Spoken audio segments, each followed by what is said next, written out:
All right, today we look back at May and we talk about the good, the bad, and the ugly. It's time to get locked on with Mike and John, and this is Locked On Angels. You are Locked On Angels, your daily Los Angeles Angels podcast. Part of the Locked On Podcast Network, your team every day. Thanks for making Locked On Angels your first listen of the day. You can find us anywhere you get your podcasts, including Apple Podcasts, Spotify, and Sirius XM by searching Locked On Angels. And the best way to help us out is by giving us a rate and a review. And those watching on YouTube, make sure that you're subscribed and click the bell to be notified every time a new episode drops. And today's show is brought to you by the Game Time app. You can download the Game Time app, create an account, and use our code LOCKEDONMLB for $20 off your first purchase. Last-minute tickets, lowest prices guaranteed. Thank you for being here for this episode of Locked On Angels, where it's your team every day. You've got the First Brothers here with you, a.k.a. the Super Halo Bros. My name is John, and that's my brother Mike. And my name is Mike, and that's my brother John. It's our second season here at Locked On Angels, and we're happy to be talking Halo baseball with you every Monday through Friday, the only place you can go for daily Angels baseball talk, content, coverage, all that good stuff, you name it. Hey, we're talking about the good and the bad and the ugly from last month, Mike. I know we had a series against the Astros, technically started on the 1st and went through the 4th. And we just thought today was a good day because of the off day yesterday. We have a chance to kind of look back and see what was good, what was not so good, and what was just downright ugly. So let's get into the good. Hey, remember when we won 4 in a row to start off May? That was good. I loved that. It was something that I'd love to see the Angels do now. Hey, maybe they can start a win streak against the Cubbies, right? Would love that. And then, Johnny, we ended the month with 15 wins. That's the second month in a row that we've done that. And the story goes, if you get 15 wins every month, you get to 90 wins. I know there's debate on if you'll actually get into the playoffs with 90 wins because there are some really good teams in the East, but you're right. Yeah. Very good baseline. I think it was Tampa Bay that got in with 86 wins last year. Now they're probably going to have 106 wins. They're playing so well. A couple other good things, Johnny. 2 sweeps, 1 against the Cardinals. That was exciting. You're telling me that there was just 2 sweeps. all your wrestling nerds out there, they know what they're talking. They know. Hey, we loved that series against the Cardinals. I think we got them at just the right time because they're starting to heat up a bit. Sure, but we really took advantage of that team that was really struggling. I think the Pirates swept them over the weekend, actually. So they're still hurting, man. Wow. and then we got a sweep against the Red Sox, which was a big surprise and actually felt really, really good. The Red Sox have kind of been like the Angels this year. They've been up and down. They've really struggled. I mentioned on yesterday's show, Alex Cora had an interesting quote about the roster and how he's taking responsibility, even though the roster is what it is. I think that was kind of a shot at the GM, maybe.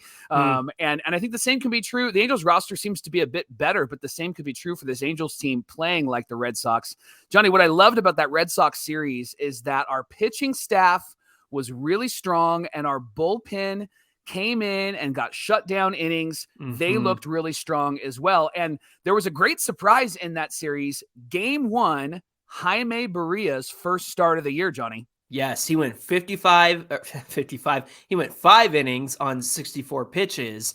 And because it was his first start of the year, he didn't have as long of a leash, but to get through 5 on 64 pitches, and then he looked really good. And then, Mike, he had a great second start after that as well. So they really found themselves the right number 6 guy. I know that there was a question of whether he was in the rotation at the beginning of the season. Starting is something that Jaime Barria has wanted to do, and he just looks very calm and collected out there.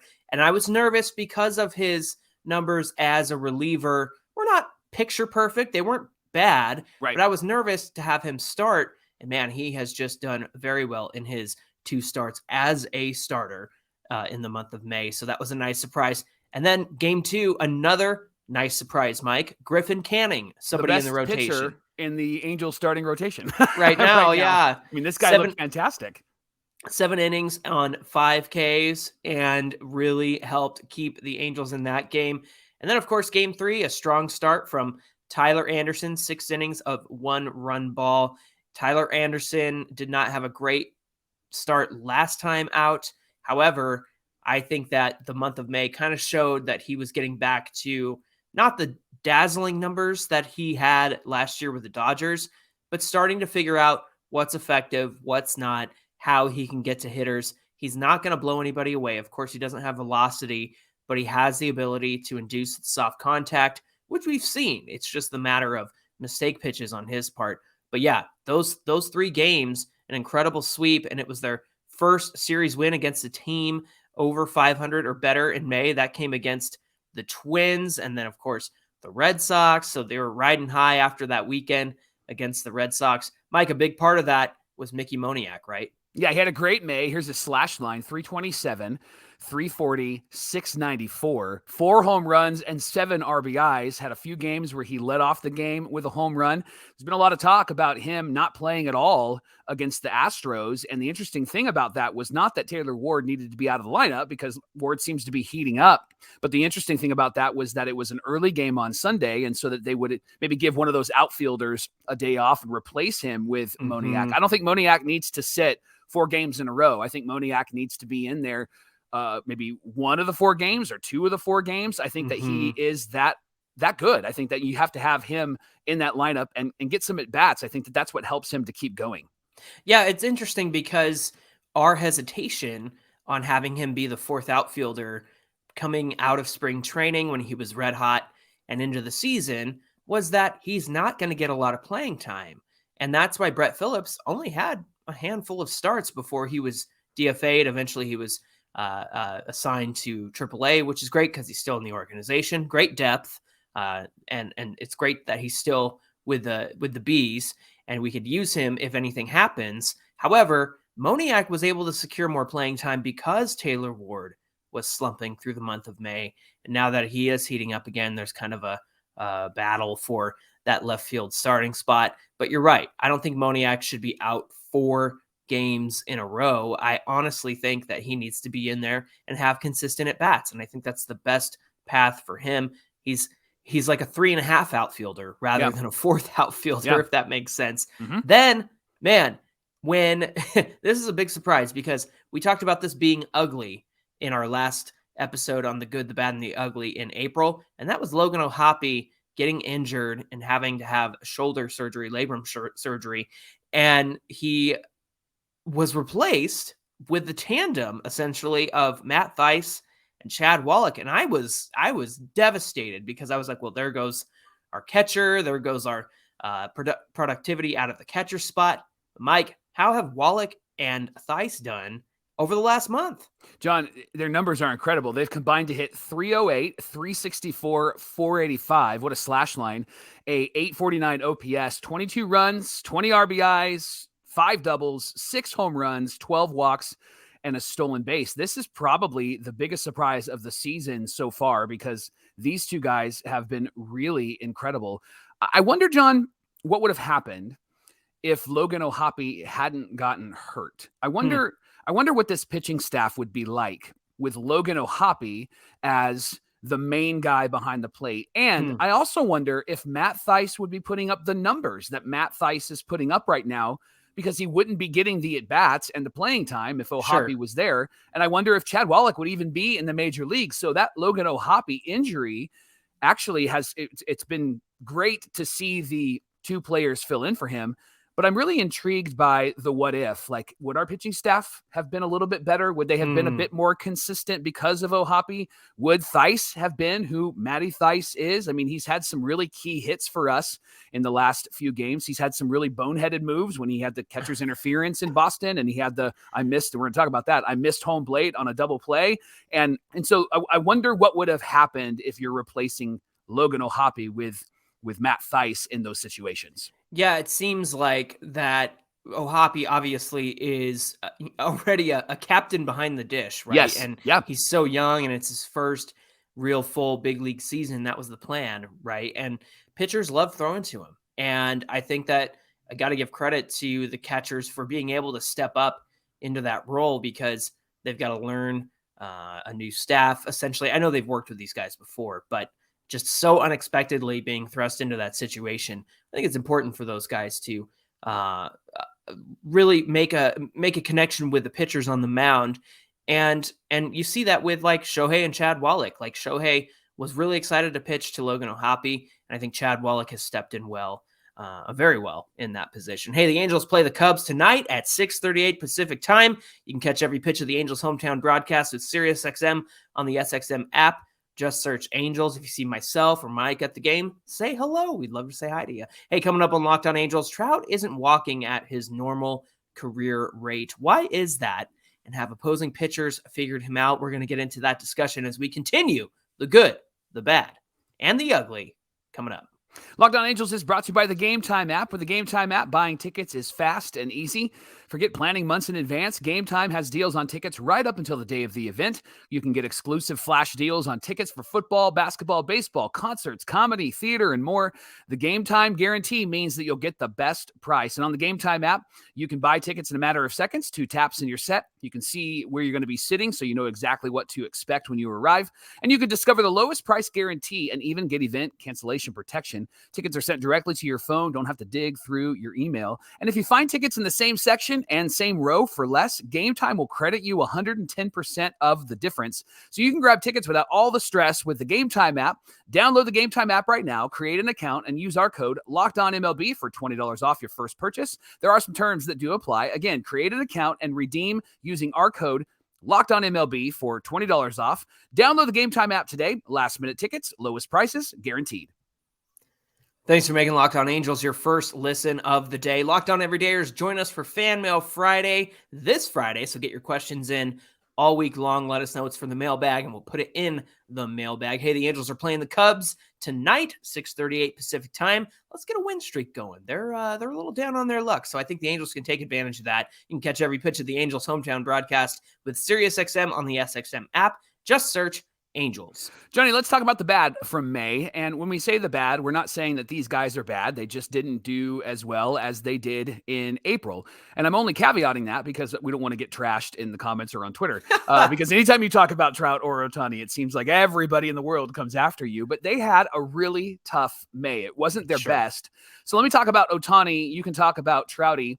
Ohtani on the hitting side, his slash line for May is 243, 333, and 534 with 28 strikeouts, 8 home runs, and 20 RBIs. Now, I think any Major League Baseball player would be like, I'm going to take that because that's a pretty good slash line. Yeah. But compared to his April, 292, 350, and 547, he struck out 24 times, had 7 home runs, and 18 RBIs. So you can see that there was a bit of a slump in May, and he struggled at the plate a bit. We've talked about like runners in scoring position, but overall, Ohtani's having a pretty good year. When it comes to pitching, that's when he really slumped. Right. In May, he was 1-1, a 4.06 ERA in 5 starts with a 1.10 WHIP.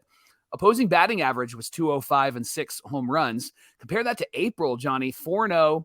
2.25 ERA in 5 starts, a 0.82 WHIP, and the opposing batting average was 102, and he only gave up 2 home runs. So he really struggled, and we all noticed that he struggled in May compared to April. He had some tougher opponents in May than he did in April, but you can tell that he wasn't the same pitcher. Hitter, there wasn't much of a difference, but the pitching side, he really did struggle in May. You know, it goes back to our conversation last week about Anthony Rendon being out of this lineup and how that affects Trout and Ohtani. And I honestly still contend that Ohtani was going for a bit more productivity. And you can see that in the results in terms of, 8 home runs, 20 RBIs, right? But a little bit more strikeouts, a little less batting average. And so it was less consistent hitting, but more results-driven hitting, if that makes sense. Want to make an impact, sure. Yeah. So as we talk about Trout, we can keep that in mind. Man, Trout in May was not very Trout-like. 245 average, 339 on base, and just a 449 slugging percentage. 31 strikeouts compared to just 10 walks, 6 home runs, and 13 RBIs. Compare that to April, Mike, where Mike Trout hit 317, had a 400 on base, and a 606 slugging. Look, that's those are the numbers you want. If you have a 300 average, a 400 on base, and a 500 slugging, like if that 345 is fantastic. Yeah. And Trout had that and then some. He had 34 strikeouts last month, but 13 walks, 7 home runs, and 18 RBIs. So you can see he actually delivered more RBIs in the month of April. He's walking way less this year, Mike. 10.4% rate this year compared to 10.8% in 2022. And those are about the same, 22 and 23. The last time he walked like that at that rate was 2012. Yeah. When he first came up to the league and played a full season, almost a full season. I know he came up about mid-April. Is this a matter of age, or are pitchers kind of figuring out how to pitch the Trout? What do you think? Well, we did an episode about how Trout is the king of adjustments. I think that this is more about Trout not adjusting. Pitchers are like, hey, if I hit this zone, this would be great. It just doesn't seem like Trout is adjusting as quickly. We talked about that upper outside quadrant of the zone, and Trout had no batting average there. And then he hit a home run, like I think the day after we had talked about that. So he will adjust, but he is swinging and missing a lot. Now, Trout's always been kind of a guy who swings and misses, 130 strikeouts in a few of his seasons prior to this one. But he's always been somebody that's drawn the walk. And what we've seen from him, especially in May, is that there's been a lot of moments where I think he felt like he needed to come through. I think he felt like he needed to make contact and not just get on base.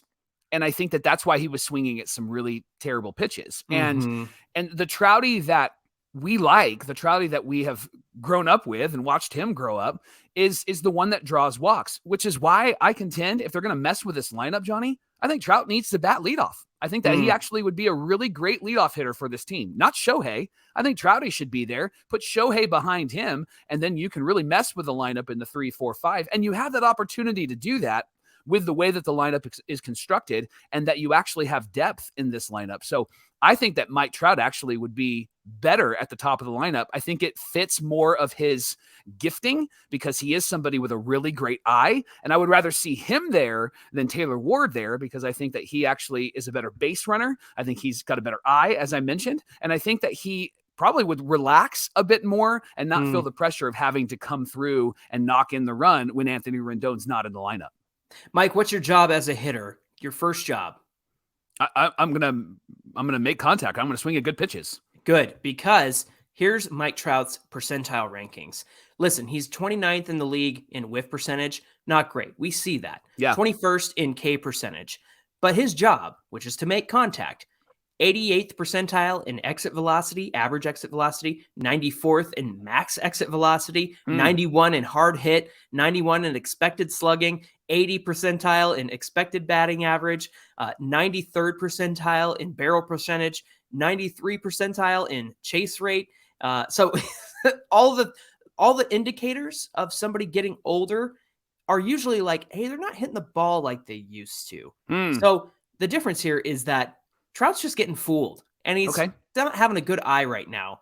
But when he makes contact, it's still devastating, and it's still Mike Trout results. I think you're right, though. He's not making the adjustments fast enough. And like you said, messing with that lineup surely would be very interesting. But man, I look at his StatCast for this year, and he's still red hot. There's red numbers all over this thing, Mike, except for the K percentage and the whiff percentage. So Mike Trout making contact is still a very good thing. And so I don't think that the old age conversation or regression conversation needs to be had yet. He's just got to make better contact. He just hasn't been doing that right now. I think that's the biggest difference. Hey, speaking of bad in May, the Angels losing 2 out of 3 to Texas and 2 out of 3 to Houston. Yeah. We have a lot less games against the AL West this year. Usually we have 19. I believe it's at 13 this year because we're playing more of the league this season. Right. Now they have less games to take advantage of getting some wins and getting ahead in the AL West. In fact, the Angels in the past have struggled against the AL West. In 2022, they were 37 and 39 against the West. In 2021, they were 29 and 47. So far this year, 10 and 10. They're 500.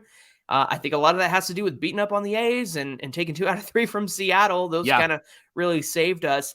Man, if you want to go anywhere this season, you're going to have to win against the AL West. The Angels lost 5 in a row to Houston before Sunday's win. You know, those first 3 games of the series and the last 2 times they played before that, Houston had a win. Are you surprised by that 500 record so far, Mike? After this weekend, yeah, it felt like we were way behind, but then you realize that we did play the Mariners and we won that series, and we've played Oakland twice and we've won both of those series. I think that the Angels are going to have to take full advantage of playing the Mariners, who are behind them in the standings, kind of down on their luck. And I think they need to take really full advantage when they play the Oakland A's again and stop getting 2 out of 3. They need to sweep those series, because I think that that third win in that series is going to matter to this team for this season. Hey, Locked On Angels is brought to you by BetterHelp. It's so easy to get caught up in what everyone else needs from you, and you never take a moment to think about what you need from yourself. When we spend all of our time giving, it can leave us feeling stretched thin and burned out. Therapy can give you the tools to find a more balanced life so you can keep supporting others without leaving yourself behind. This is why you got to give online therapy a try at BetterHelp.com/LockedOnMLB. BetterHelp connects you with a licensed therapist who can take you on that journey of self-discovery from wherever you are. It's helpful for learning positive coping skills, how to set boundaries, and empowers you to be the best version of yourself. And it isn't just for those who've experienced major trauma. Therapy is for everybody. So if you're thinking of getting started in therapy, give BetterHelp a try. It's entirely online, designed to be convenient, flexible, and suited to your schedule. All you got to do is fill out a brief questionnaire to get matched with a licensed therapist, and you can switch therapists at any time for no additional charge. Discover your potential with BetterHelp. Visit BetterHelp.com/LockedOnMLB today to get 10% off your first month. That's BetterHelp, HELP.com/LockedOnMLB.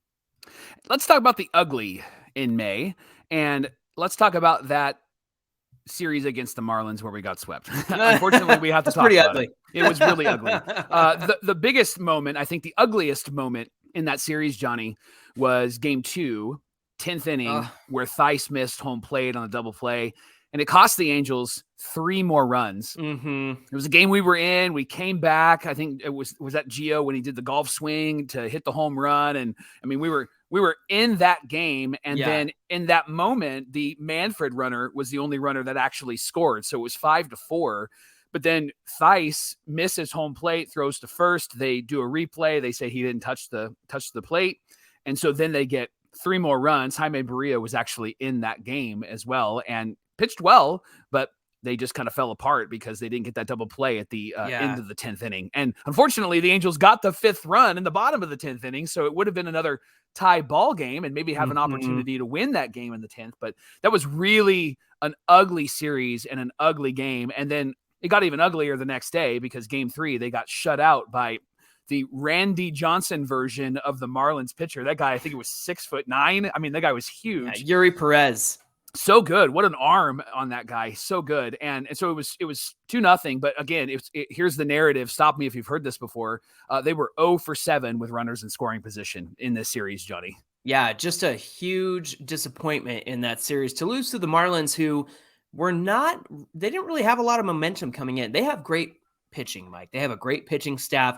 So you expected it to be a tough series. But I truly believe that the only win that the Angels deservedly lost was the Jesus Luzardo start on Friday because he was so good. Yep. But then you have the inning in the 10th where Matt Theis misses that double play that would have turned the whole game on its head, and the Angels could have easily come back and won that. And like you said, they tied it up in their half of the inning. Theoretically, if the 4 runs hadn't have scored, or 3 more runs hadn't have scored. And then you think about Sunday, just no offense with runners in scoring position. That's just been a theme all season long, and it's been so frustrating. And we felt it the most in the month of May. And I think, Mike, it has a lot to do with this fact. Part of the ugly of the month of May is missing out on Anthony Rendon. He was pulled during a game because of groin tightness. And Nevin said at a day or 2 later, Rendon's feeling great. I'm not even sure he should have been on the injured list. And here we are on June 6th, and the word is that Rendon's going to return tomorrow, Wednesday, not in this series to start it against the Cubs, but tomorrow night. That injury happened the 8th or the 9th of May. So how did we go from oh, Anthony probably didn't even need an injured stint, to June 6th. And June 7th is when he's going to come back. What in the world is going on with this team and their communication, Mike? I think it's got to go back to, I think that they just believe that everything just needs to be surfacey. I think everything needs to be, we're going to give you the details that we think that you deserve, right? This is off topic for just a moment, but Sam Blum tweeted out something about what the mayor of Anaheim said and what Artie said about the stadium deal. Mm-hmm. And quite frankly, it was two different stories. Mm-hmm. And just, it goes to affirm that the Angels just, I don't know if they buy the lie. I don't know if they're George Costanza and it's not a lie if you believe it, or if they are actually believing that this is the reality, but it just doesn't seem helpful, logical to have this narrative that doesn't make sense. People see right through it. And that's why we're having a conversation about it. And so having Phil going on, no, we should have taken him out and we probably didn't need to go on the IL and all those things. And then a month later, he's still there. Good news is that we have Gio and we have Drury. And so we haven't really had to feel the impact, at least on the field, with Rendon not being there. We've talked about his impact with runners in scoring position in his bat, but I don't understand it, John. It just doesn't make sense to me. There's no loss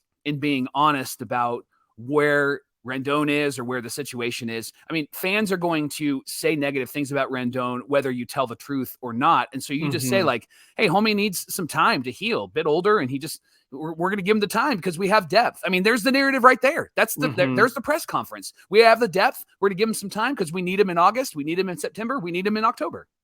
Yeah, exactly. And you're not going to get that from the Angels. And if you're going to get anything, it's going to be through Phil Nevin, which is fine. You want to hear from the manager, but to deny a press conference with the training staff to find out what's going on, to deny a meeting with the pitching coach and Matt Wise and everything like that.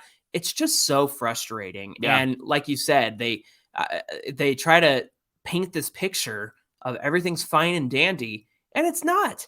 And even if it's not fine and dandy, like if you're honest with us about Rendon, yeah, he probably won't be back for like a month and he needs the time. Like you said, I think that's great. Hey, yeah, Matt Wise is really working with these guys. He's really working with Reed Detmers to help him finish at bats on 0-2. Well, we're not getting any of that. No. We're not getting that at all. And it's all because the Angels and President John Carpino think that the line of questioning is too negative. Like, what do they expect from journalism? What do they expect from people? Like, how's Anthony Rendon's dog doing today? If you want that, you can listen to Roger Lodge every afternoon on Angels Radio, the state-run media. Like that's the way that it is. But to deny the journalists these conversations and these questions, I think is a huge disservice to, number one, the journalists, and bigger than that, the fans. The fans should know what's going on. The fans deserve to know. I think the fans have the right to know. Thanks for making Locked On Angels your first listen today. Remember, the Angels play the Cubs tonight at 6:38 Pacific time. You can catch every pitch of the Angels' hometown broadcast with SiriusXM on the SXM app. Just search Angels. Hey, get on social media with us. Catch up with us on social media at Locked On Angels and at Super Halo Bros on Twitter and Instagram. You're going to want to do that and catch us there because we're going to be posting about our experience at the game. And if you're around, come say hi. Mike, what do we have on deck for Wednesday's show? We're going to recap the Cubs game. That'll be fun. And then we're actually going to talk about our personal experience, things we saw, things we heard, baseball-related stuff, obviously, Angels-related stuff, obviously. John, it's going to be a difficult night for me because I'm going with some Cubs fans. And so I've not ever been to a game with Cubs fans. So I don't know how obnoxious they're going to be. They're cool. They're really cool, but we'll see how obnoxious they're going to be. So I was thinking that maybe I should actually be obnoxious first and like just celebrate everything, stand and cheer for I think I'm going to do that. So all right. I'm going to talk about that tomorrow on Locked On Angels. Yeah. My wife and I are taking her dad, my father-in-law, and he's a big Cubs fan too. So it's going to get interesting in the house of the Big A, the Halo house. All right, friends, we hope that you'll join us for that conversation tomorrow. And again, if you're at the game tonight, please say hi. We'd love to catch up with you and see you there. Until then, my name is John, and that's my brother Mike. And my name is Mike, and that's my brother John. Thanks for being here with us, and we'll see you back here for more Locked On Angels.